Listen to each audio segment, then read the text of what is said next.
Muraho neza twongeye kubaha ikaze kuri Ndika Gospel TV. Imana ibaha umugisha kuri mwebwe mwese mukomeje kubana natwe mudukurikira mu mwanya w'ijambo ry'Imana dusenga n'ibiganiro bitandukanye. Niba ari rya mbere ubanye natwe ndagusaba kugira ngo ukande kuri subscribe kugira ngo ukomeze gukurikira ibiganiro byiza binyura hano kuri YouTube channel Ndika Gospel TV.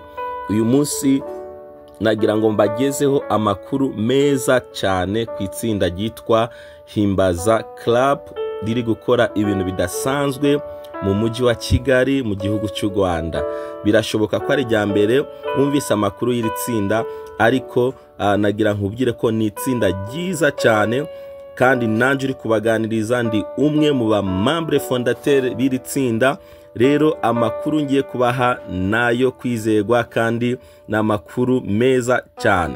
Himbaza Club rero ni itsinda ryatangiye mu bihumbi 2008 ritangurira mu gihugu cy'u Burundi, hama 2015 ryimukira i Kigali niho riri gukorera ubu. Iri tsinda rero rimaze kwitabira ibikorwa byinshi bitandukanye. Abenshi mwagiye mutubona nko mu itoro rya Zion Temple, mu biterane byitwa Afrika Haguruka, twagiye twitabira muri Grace Room, muri UCC Gikondo Niboyi no mu yandi matorero akomeye muri uyu mujyi wa Kigali. Tubyina ingoma, tuvuza ingoma, tukaramya Imana dukoresheje umurisho w'ingoma. Twagiye dukorana n'abahanzi batandukanye nk'aba Joshua Ishimwe, Krizonda Singwa muri launch album ye wahozeho. Twagiye twitabira ama overnight atandukanye, ama concert atandukanye. Imana yagiye idukoresha ibintu bidasanzwe. Agasha rero kiri tsinda nuko gitabira amakwe muri uyu mujyi wa Kigali. Abantu benshi bagiye bamaze kumenyera iri tsinda kuko aho rigeze gose rizana ibyishimo.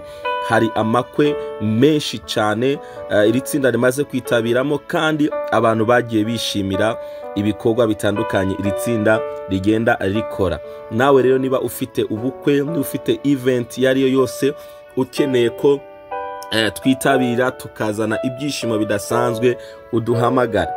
Turahari ku bwawe, turahari ku bwanyu kugira ngo dukomeze kuzana ibyishimo mu bukwe bwanyu. Abenshi iri tsinda barimenye mu 2019 ubwo gitabira competition yiswe East Africa's Got Talent yabereye mu gihugu cya Kenya, kandi bakoze ibintu byiza cyane. Rero nawe gose ufite ibirori bitandukanye muri iki gihugu cy'u Rwanda cyangwa se no hanze yaho, kuko hose turahagera, uzadutumire. Ndabizi neza ko uzishimira ibirori bidasanzwe tuzagaragaza mu bukwe bwawe.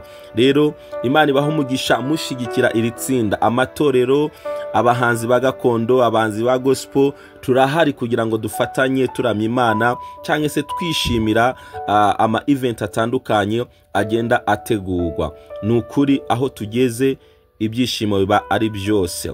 Nkuko mugenda mubibona kuri aya mafoto, murabona ko ari ibintu byiza. Rero muduhamagare kuri iyo nimero iri aho hasi kugira ngo tuzabane namwe. Imana ibaha umugisha, murakoze cyane. Shalom shalom.